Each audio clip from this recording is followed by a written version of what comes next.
Well, since we're going through with this rite of parting, I guess it means that those rumors hit the nail on the head. So Rex Lapis is really... But they didn't catch the culprit, did they? Oh, come on. Do you think that the assassin could have been a normal person? You know what I think. I don't think any of the gossip on the streets you hear from those shady types is worth anything. There's only one real possibility in my mind. I've heard that the assassin was that Fatui fellow. Youngish, pretty high in rank. I think they called him Childe. The Fatui? They certainly are very suspicious. Who knows what those greedy, crooked folks... Shh! Lower your voice. If the Fatui catch you in their sights, Rex Lapis won't be around to protect you this time.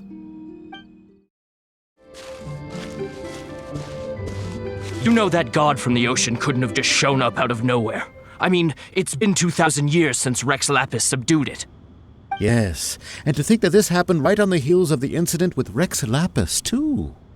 Say, do you think the person who assassinated our lord and released that evil god might have been one and the same? Now that you mention it, that's very possible. Yes, it's very possible indeed. I mean, it all fits together. That person must have colluded with the evil god to harm Rex Lapis. Oh, that wicked, black-hearted scoundrel. Still, what sort of supernatural prowess must this person possess to be able to do such things? I have never heard of such a person in all my years. Ah, forget it. Guessing's no use to us. Look, the Millilith over there looks like he's about to make an announcement. Let's hear what the Ministry of Civil Affairs has to say first.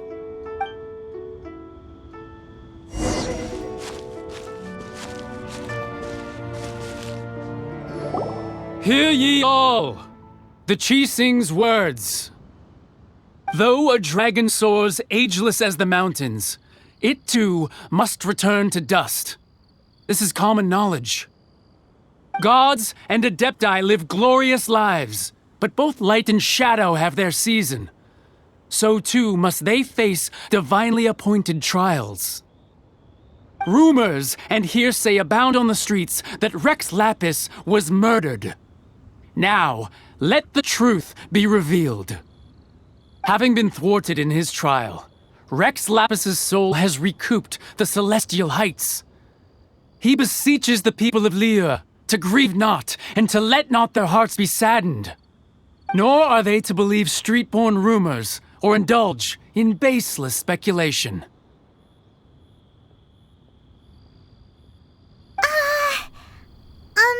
Paimon needs a translation on what the Chi-Sing's announcement said. So that's how they're spinning it.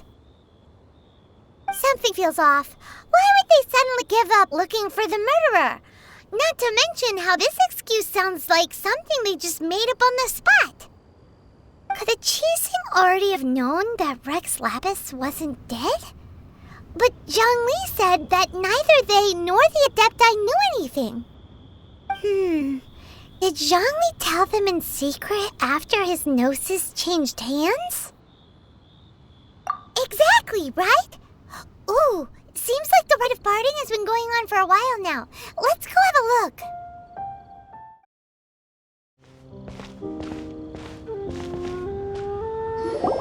Look, it's Ningguang and Keqing. Are they saying something?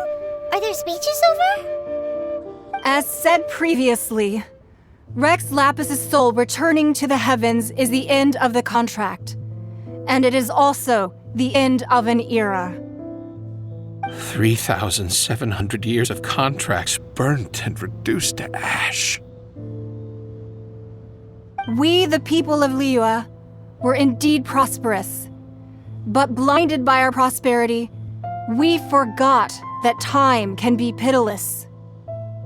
The long, unending dream of our Archon walking among us. Now that we have awoken from our dream, we must learn to say farewell.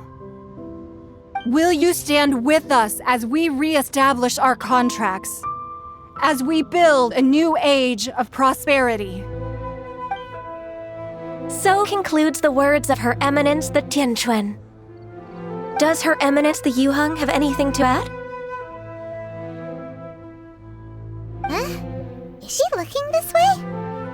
traveler. Yikes! She really is looking our way! Is that the traveler who they say defeated the ancient god? So young. The Liyue Qixing always repay their debts. And as you have heard, our eyes see far and our reach is long. Name your price. You deserve that much. Whoa!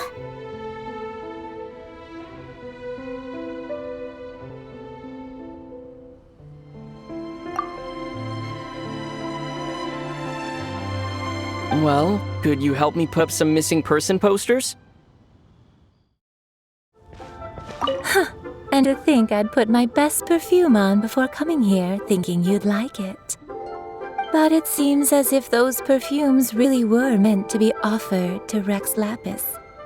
Well, that's fine. Suffer no rivals in love, they say.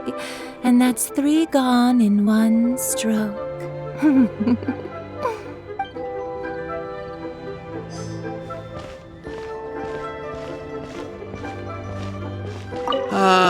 Rex Lapis. Rex Lapis.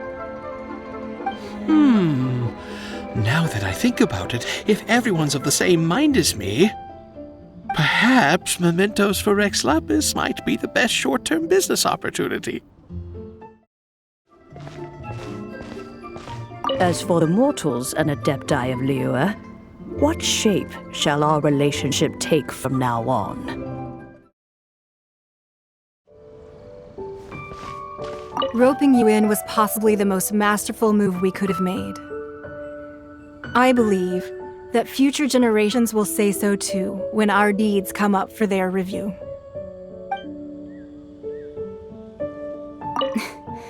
Why, you? Were you just trying to look cool earlier, or are you really that selfless? If you were looking for someone, you could have just told me that in private. The cleanup of the premises, managing crowds as they exit, making an account of the rite. There's much that remains to be done. I didn't miss anything, did I?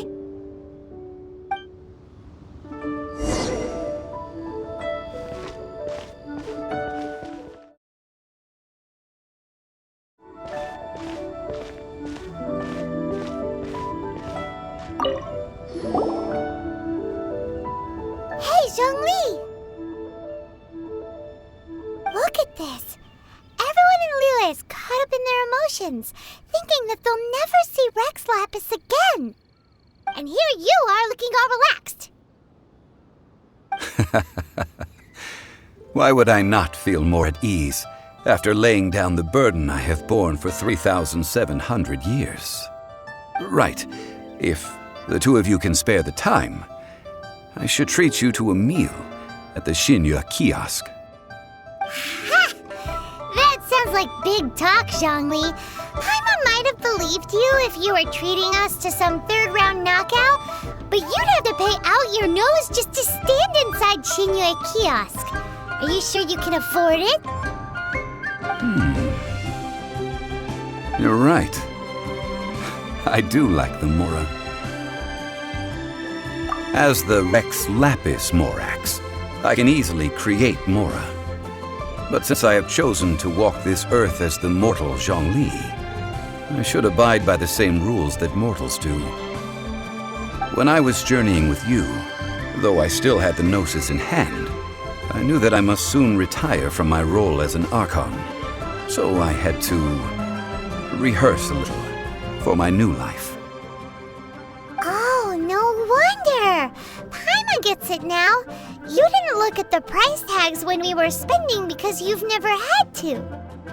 But since you weren't used to not being able to just make more Mora as and when you wanted to, you had to try becoming a parasite to society who lives off of other people's credit. Well, we were only spending Fatui money. You don't have to say it like that. In the City of Commerce, we do not merely exchange money or goods. We also exchange knowledge, memories, and foresight, as well as positions, roles, and lives. The Archon Morax could never experience life as the true mortal Zhongli could. no matter how many times he descended to be with his people. I must thank you for that.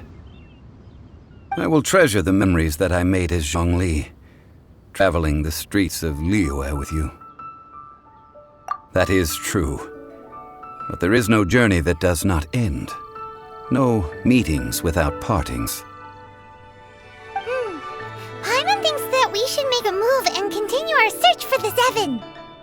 I fear that continuing your journey may be difficult. The nation that neighbors Liyue by sea, Inazuma, is presently closed.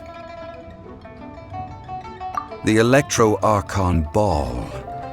And just as the people of Liyue prefer to call me Rex Lapis, she too goes by another name among locals in Inazuma. Paimon thinks we've heard that one before. Raiden? That is the case. And since Raiden is also the shogun of the Inazuma Bakufu, people call her the Raiden Shogun.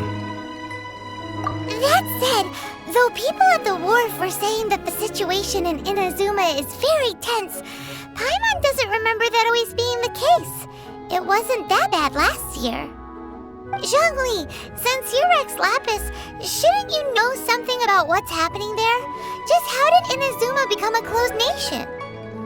It's because of visions. Visions?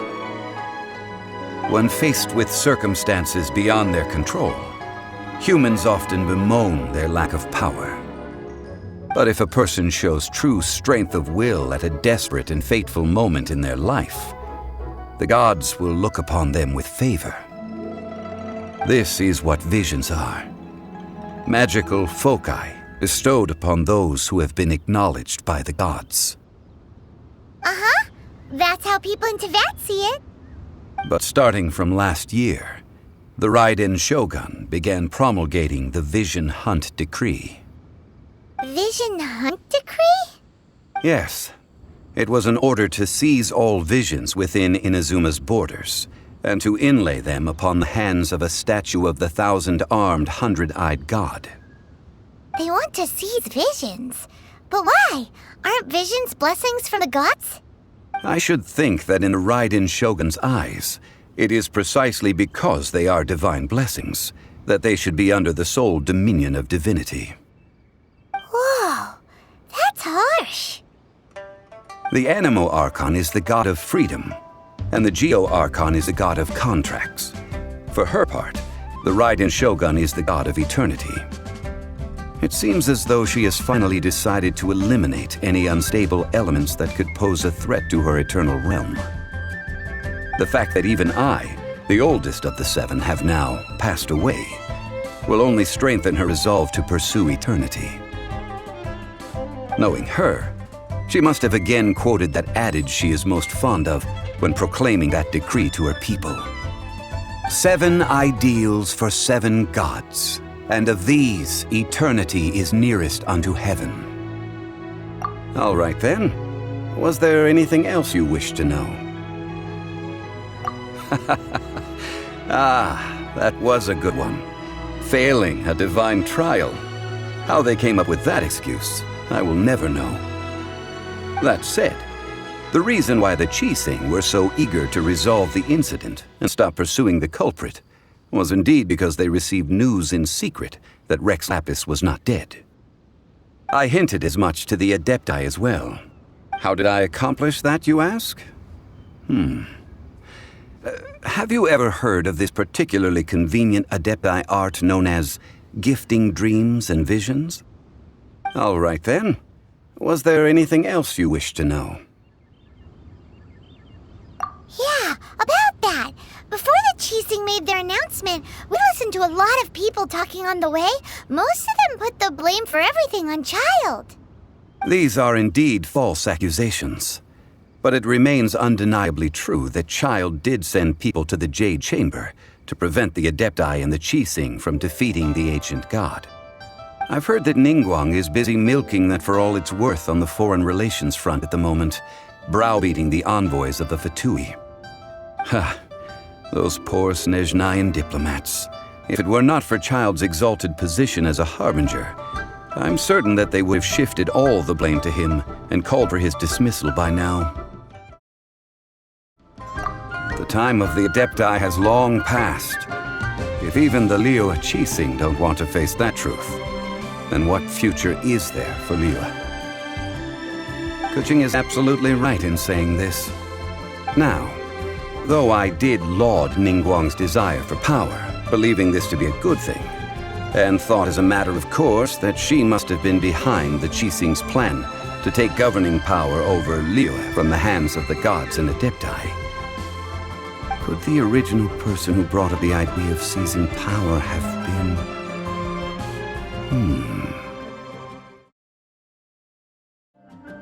That's right! Zhongli, now that you don't have your gnosis, what's going to happen to all the Mora in Teyvat? Since Morax is dead, are they all just gonna disappear? Also, isn't the Golden House the only mint in the entire continent? Will it even continue to work? The Mora present now will not vanish. But the Golden House will indeed have to cease operations for a lengthy period of time, since creating Mora requires the use of the Geo-Archon's power. This is terrible! We're all about to run out of Mora! The world is coming to an end! Yes, this is indeed a major issue from a financial standpoint. Well, I suppose we'll just leave such troublesome matters to the Liyue Qixing to debate. Then, did you at least set some private funds aside for yourself? Oh, a private fund. This does seem like a good, logical, common-sense idea. It's a shame. What's a shame?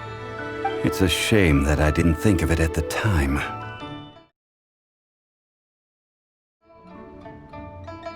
Well then, I suppose you'll have to find a way to get inside this closed nation.